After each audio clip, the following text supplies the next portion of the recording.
Welcome to Rage Quit, where the corporations want money and the gamers don't matter. Everything wrong with modern video games can be summed up with 7 driving factors why more and more gamers are opting out and returning to older titles. Monetization problems, launch quality, character and world design, lack of creativity, online gaming woes, and the modern audience agenda. The monetization fatigue is real. Between the microtransactions and battle passes, most gamers are just fed up with it all. I don't know about you, but I am sick of my wallet being the main focus of these studios instead of focusing on me actually enjoying the game.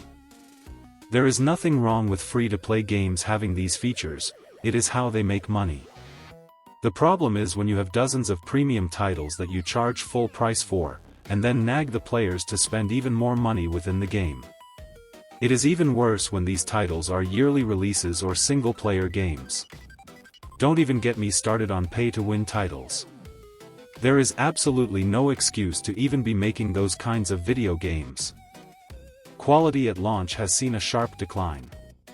Now that studios can rely on post-release patches, it has created an incentive for them to release unstable and incomplete games. They expect players to pay for premium AAA titles and deal with bugs, glitches, and graphical errors.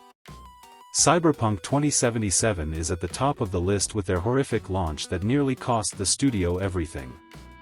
They have since corrected the issues and built back some level of trust with the community, but they have forever scarred a lot of players.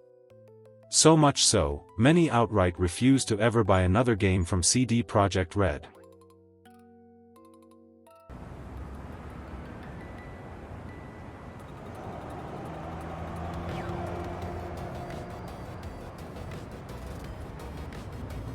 Character designs have hit the wall. Part of this has to do with a good chunk of games using the same engine to build them now.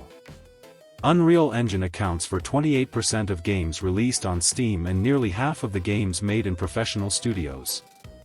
While the engine is capable of making highly versatile characters, a lot of Western studios that use it fall for the hyper-realistic trap thinking that this is a safer approach. That, or everything looks like some variation of Fortnite. They choose to try to appeal to as many people as possible rather than focusing on a core fanbase.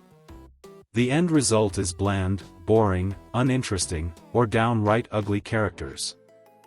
It doesn't stop with character design, world design has taken a hit too. Yes, many of the AAA studios make beautiful worlds on the surface, but the actual substance that should be felt in them, it isn't there. They end up cranking out bloated open worlds that lack soul with minimal interactive features and are usually filled with bugs.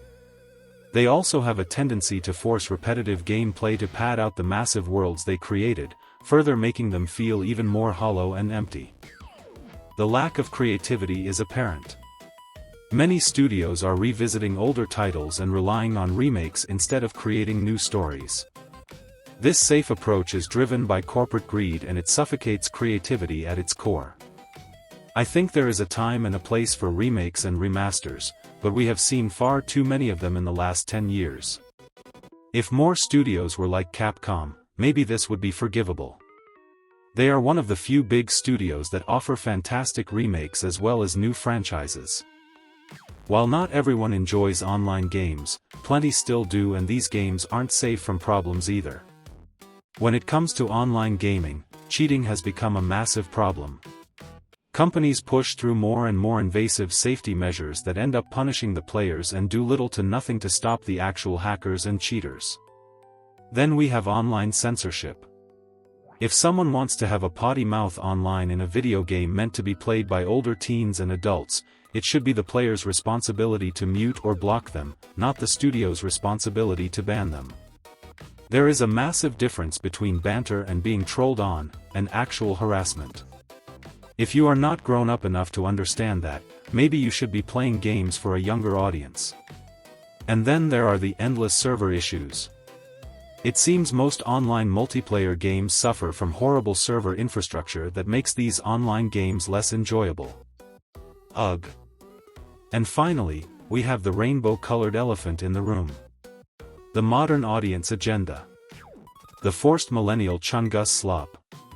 It all needs to stop.